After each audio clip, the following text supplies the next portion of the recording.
Olá, caros alunos, vamos iniciar mais um encontro com a história.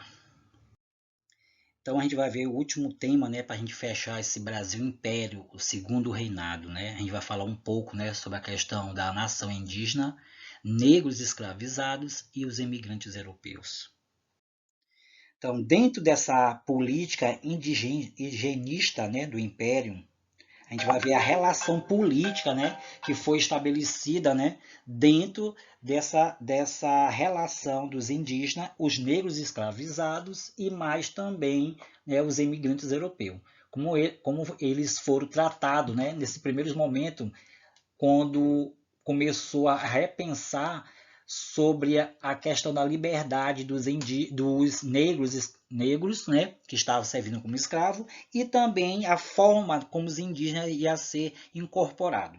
A partir daí, de modo geral, políticos e intelectuais, do século XIX consideravam os indígenas inferiores aos brancos. Por isso, eles defendiam que, para o país se desenvolvesse, os indígenas deveriam ser submetidos a uma tutela do Estado. Ou seja, gente, eles seriam incorporados às suas terras e eles iam ser preparados para ser eficiente para trabalhar realmente na grande massa, da lavoura. A partir daí, porém, havia uma discordância sobre como fazer isso. Como preparar esses indígenas para ser eficientes trabalhadores. Começou a discutir, principalmente, se os indígenas deveriam ser submetidos de forma pacífica ou violenta. Alguns, como José Bonifácio, defendiam a humanidade dos indígenas e a sua capacidade de civilizar-se, propondo integrá-los por meio da educação, do trabalho e de outra forma em relação a próprios europeus. Outros afirmavam que os indígenas eram selvagens, desumanos e só poderiam ser submetidos através de guerra e extermínio. Porém, gente, em julho de 1845, retornando às ideias de José Bonifácio, o Império de Dom Pedro II instituiu o programa de catequizar e civilizar os indígenas, que estabelecia o aldeamento, das populações indígenas em colônias rurais. Esse aldeamento, gente, foi que os padres começaram a fazer a forma de catequizar esses indígenas para eles poderem também ser menos selvagens, ou seja, eles poderiam estar falando a língua europeia, no caso dos portugueses, e ele também ser submetido à religião oficial, que era o catolicismo. Dentro desses locais, os nativos seriam cristianizados, e civilizados por missionários católicos, como eu falei para vocês, e principalmente esses capuchinhos que eram realmente os líderes, para poder eles mesmos começar a fazer a ordem das suas aldeias e conseguir aí uma relação amigável, com os europeus. Esses aldeamentos foram criados em todos os das províncias do Império, e sobreviveram até a queda do regime monárquico. Com essa política, o governo imperial atendia aos dois objetivos: integrar os indígenas à sociedade brasileira na condição de trabalhador rural e liberar terras indígenas para o quê? Para os imigrantes europeus que começavam a chegar, no sudeste do país. Com isso, o que ocorreu? A resistência indígena. A política imperial, de assimilação dos indígenas fracassou, porque apesar de transformar realmente os indígenas em aldeados, os aldeados por conta que eles iam ser catequizados pelos realmente missionários. Os aldeados permaneciam em suas aldeias e procuravam preservá-las, enfrentavam também, no entanto, a pressão das autoridades de moradores do município que escreviam para o governo central, queixando-se que não fazia sentido preservar aldeias que, segundo eles, tinham sido abandonadas por indígenas, já civilizados. A partir daí, os indígenas, por sua vez, encaminharam petições para reivindicar direitos coletivos e afirmar sua identidade indígena. Com isso tudo, né, os indígenas, né, os índios, como Manuel Valentim dos Santos e Jacinto Ferreira da Silva, né, diante das invasões das terras das aldeias e das escadas, né, das províncias do Pernambuco, viajando pelas primeiras vezes em 1861 à corte do Rio de Janeiro, aonde foram realmente solicitar providência do governo imperial. A solução foi o quê? Encontrada pelo governo foi a transferência dos aldeados para o Riacho do Mato. Né? Esse Riacho do Mato, né, com promessa de instalação de uma nova aldeia naquela localidade, o que nunca foi cumprido. Com isso, organizando agidos, né, eles organizando agido de coletivamente e por meio de ações individuais, os indígenas criaram, enfim, diversas formas de vivências e resistência para continuar ocupando as terras aonde estavam. Nesse processo foi significativo a liderança e o papel do índio Manuel Valentino dos Santos, homem decidido, persistente e polêmico, hábil a negociador de apoio à aliança de resistência dos aldeados. A partir daí começou, né, os indígenas permaneciam, né, nas aldeias e reivindicando seus direitos coletivos por meio, né, de petições, como falei para vocês, e procurava preservar a sua própria identidade, começando o processo, né, da política indígena no Brasil Império. Com isso, também tivemos a persistência da escravidão. Como foi essa persistência da escravidão? Nos últimos 20 anos, no Brasil, quase 50 mil pessoas foram libertadas do trabalho análogo e a escravidão. Eles foram encontrados por fiscais do Ministério do Trabalho em locais como fazendas e fábricas, trabalhando sem remuneração ou sendo forçados a cumprir jornadas mais longas do que a lei permitia. Esse resgate aconteceu por duas razões principais. O fato da escravidão ser um crime previsto em leis nacionais e internacionais e a adoção das políticas públicas nas últimas 3 décadas para erradicar o trabalho escravo no país. A permanência de condições de trabalho análogas da escravidão no Brasil é também um reflexo dos nossos passados. Durante a maior parte da nossa história, a escravidão foi defendida por muitos políticos que também eram donos de escravos. E aí a gente viu o perfil, né?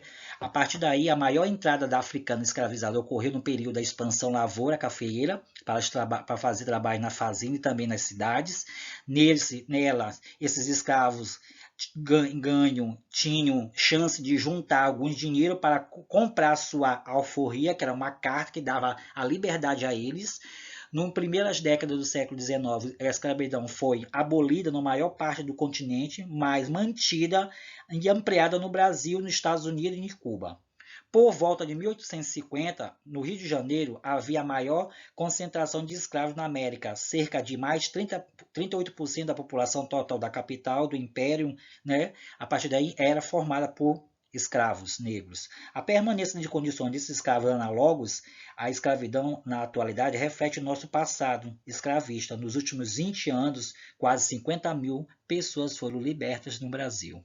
A partir daí começamos, né, a política de abolir a escravidão no Brasil Império. As pressões inglesas pelo fim do tráfico. Início do século XIX, a Inglaterra iniciou uma política agressiva pela abolição de tráfico negreiro e o mundo atlântico. A resistência dos escravos brasileiros levou ao aumento do tráfico no Brasil. Possíveis motivos da mudança na política inglesa. Qual foi? Primeiro momento, as colônias, né, que eram pertencentes às colônias inglesas, que eram os recursos investidos, a compra de escravo passaria para ser aplicados, né, nas compras de produtos industrializados ingleses. Por outro lado, também teve a pressão de forte campanha abolicionista na Inglaterra, que seria encabeçada pelos, né, a questão dos quakers, que não teria deixado a sua saída, né, pelo parlamento. E o outro lado, o emprego dos trabalhadores assalariados no engenho das Antilhas Inglesas tornaria o quê? esses açúcares mais caros do que o do Brasil. A partir daí, dentro dessa pressão e a nação escravista, estima-se entre a segunda metade do século XVI até 1850, quase 5.000 de africanos tinham sido capturados, trazidos para o Brasil para trabalhar com escravos. E a maior entrada ocorreu na primeira metade do século XIX, juntamente no período da expansão da lavoura cafeeira. Durante esse processo da independência da América nas primeiras 2 décadas do século XIX, a escravidão foi abolida na maior parte do continente. Com tudo isso, algumas regiões ela foi ainda mantida e ampliada, como ocorreu no Brasil, nos Estados Unidos e em Cuba, como falei. A partir daí, a maior parte da nação sustentada pelo braço escravo era da cidade do Rio de Janeiro, capital do Império. Por volta de 1850, havia ali a maior concentração de escravos na América e chegava ao total de 38% da população total da cidade.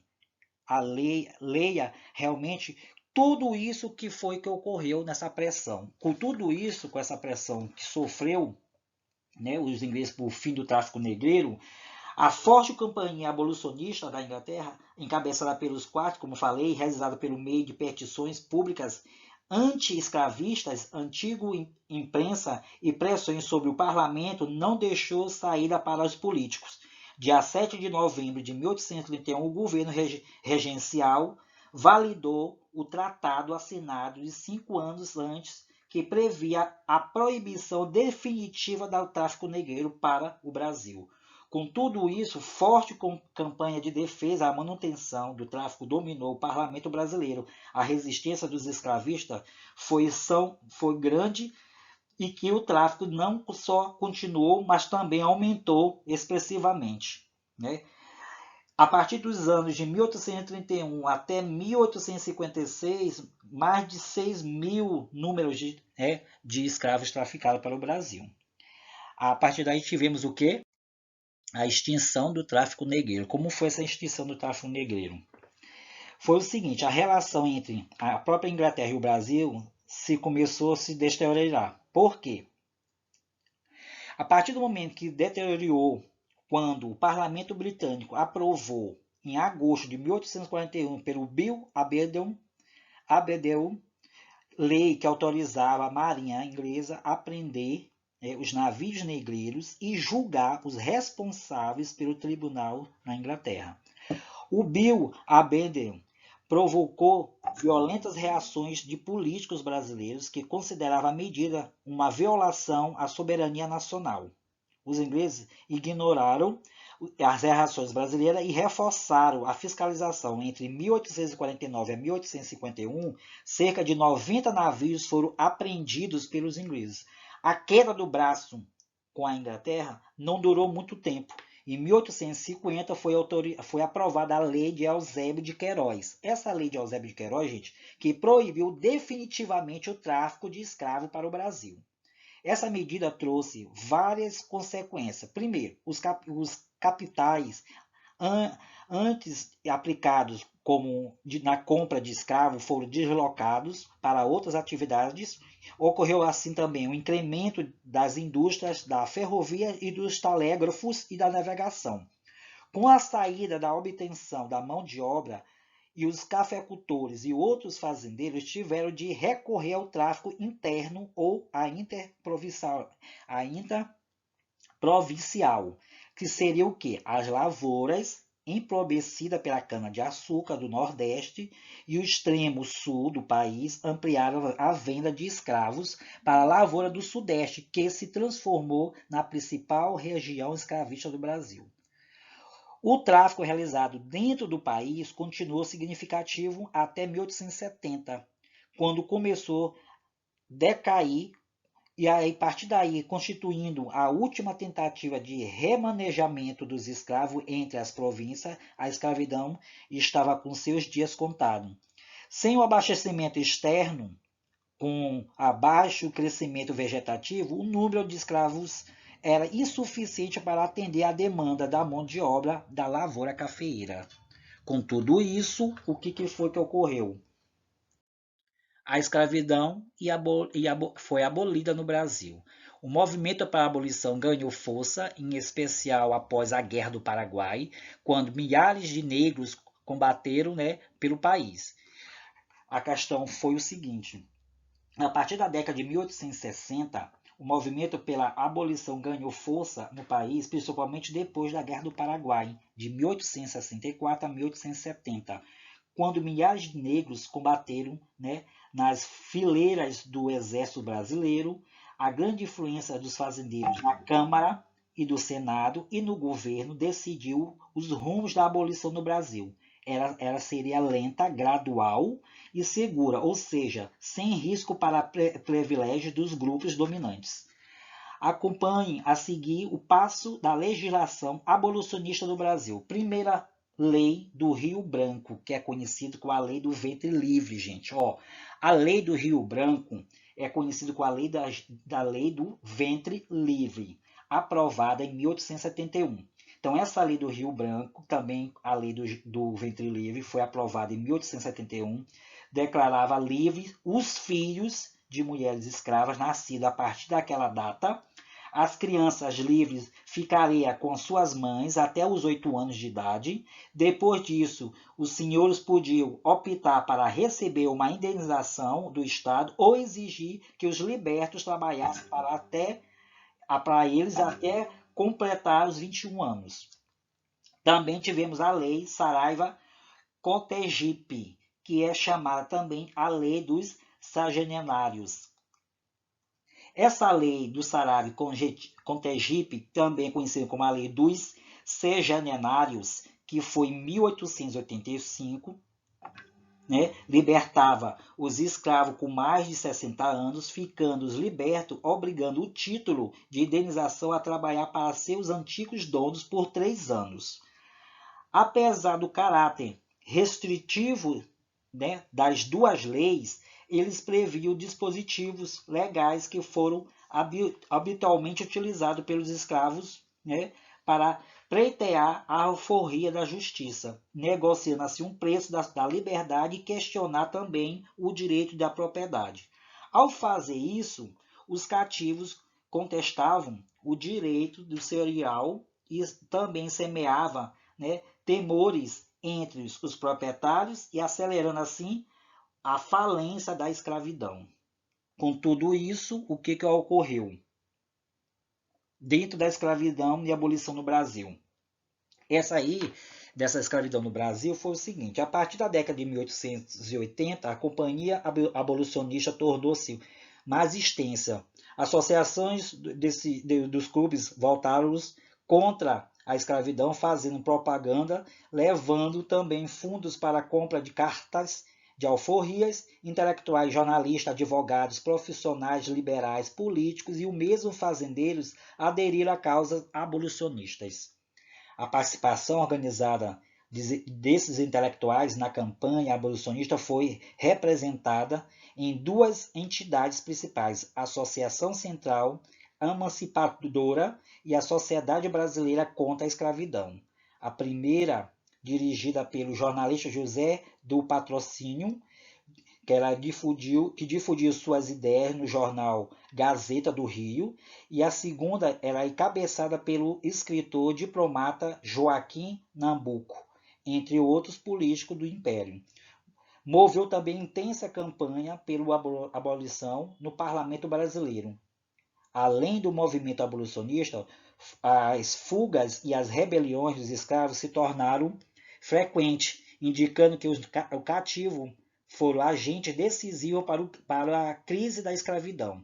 Mas em 1881, por exemplo, os escravos fugitivos formaram o município de Santos, no litoral paulista, quilombo de Jabaquara. Esse quilombo de Jabaquara, no qual a ajuda dos abolicionistas, os chamados os cafazes, entre eles filhos de elites cafeeiras e quilombos dos Santos, chegou a reunir 10 mil escravos fugidos da lavoura do interior de São Paulo e de outras regiões. A situação se tornou realmente insustentável. A mobilização negra era tão intensa que os setores abolicionistas começaram a argumentar que a abolição libertaria os senhores da dependência da escravidão. Muitos proprietários, sem condições de impedir as fugas, tomaram a iniciativa de libertar os escravos em troca de sua permanência na lavoura por mais de alguns anos. Diante dessa situação, 13 de maio de 1888, a princesa Isabel, que substituiu provisoriamente o seu pai, Dom Pedro II, no governo, assinou a Lei Áurea, abolindo a escravidão no Brasil. Os libertos depois da abolição. Gente, esses libertos depois da abolição, né, os ex-escravos não receberam qualquer tipo de indenização ou auxílio para recomeçar sua vida longe do cativeiro. Assim, grande parte deles continuou trabalhando para seus ex-senhores em uma situação de dependência semelhante da escravidão, em especial no Nordeste, que ocorreu muito isso.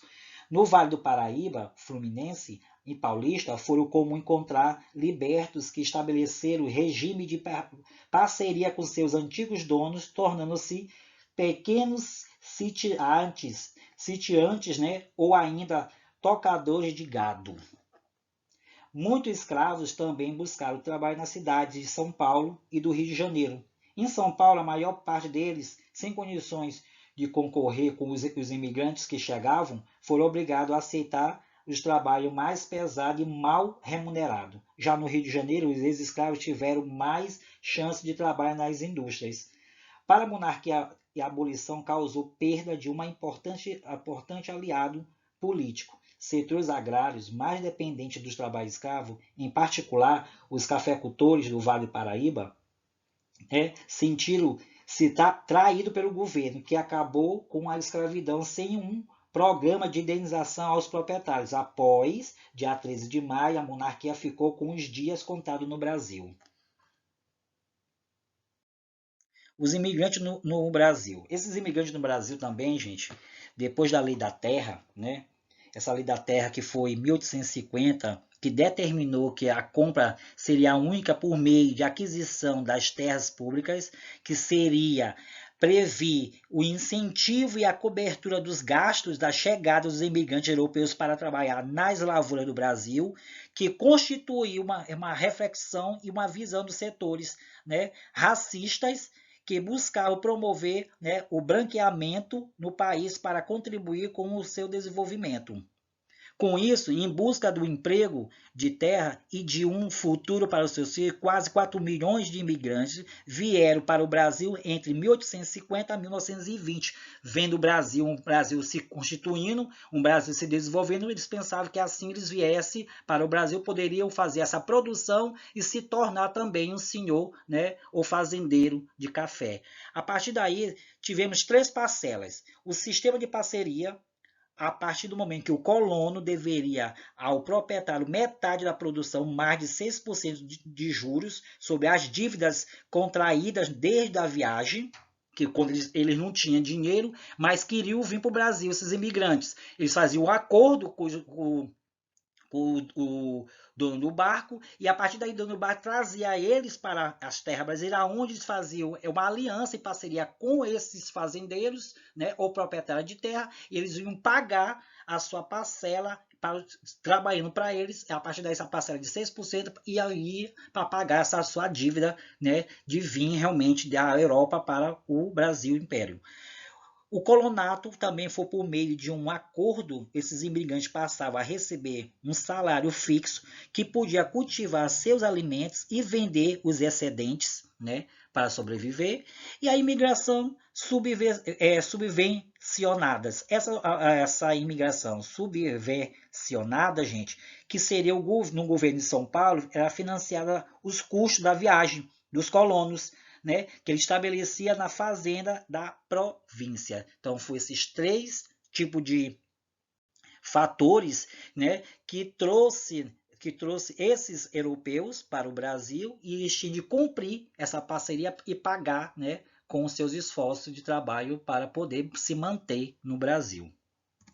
A partir daí, tudo isso foi resultado dessas leis. Então, vimos a Lei da Terra, vimos a Lei de Queiroz, vimos a Lei Áurea, Vimos também a lei do Rio Branco, que é a lei sexagenária, que tudo isso foi leis aplicadas com políticas de liberdade, né, à nação negra escravista, né? Vimos também a lei de política associada à resistência indígena, por conta da sua propriedade de terra, que lutaram para ficar fixo na sua terra, para o desenvolvimento da terra, né? E a partir daí, com a sua resistência e com a lei que ampliava e conseguir, com essa lei, né, ser submetida, e os indígenas poderiam realmente ficar na sua terra e desenvolver a terra, e os imigrantes, aqueles imigrantes pobres que estavam na Europa, que não tinha outras condições, que não vê o Brasil se desenvolvendo, vindo para o Brasil, mas tinha que fechar essa parceria, né, com os setores do Brasil Império, para poder promover o seu desenvolvimento também